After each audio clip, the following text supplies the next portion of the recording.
৫ October মধ্যরাত থেকে ৬ October সারাদিন কুড়িগ্রামের কালজানি নদীতে দেখা গেছে এক বিরল দৃশ্য।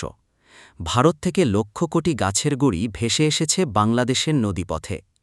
উজানের পাহাড়ি ঢল আর ভারী বর্ষণের তীব্র স্রোতে ভারতের হাসিমারা ও ভুটানের বিভিন্ন এলাকার বনাঞ্চল থেকে এই বিশাল গাছগুলো নেমে এসেছে বলে ধারণা করছে স্থানীয়রা।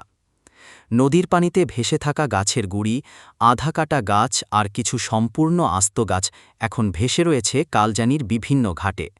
স্থানীয় মানুষ নৌকা আর কলাগাছের ভেলা ব্যবহার করে সেই কাঠ সংগ্রহ করছেন। কেউ রান্নার জ্বালানি হিসেবে ব্যবহার করছেন, কেউ আবার মূল্যবান প্রজাতির কাঠ পেয়ে বিক্রির প্রস্তুতিও নিচ্ছেন। বিশেষজ্ঞদের মতে হঠাৎ ভারী বৃষ্টি ও উজানে অতিবৃষ্টির কারণে এসব কাঠ নদীর স্রোতে ভেসে এসেছে।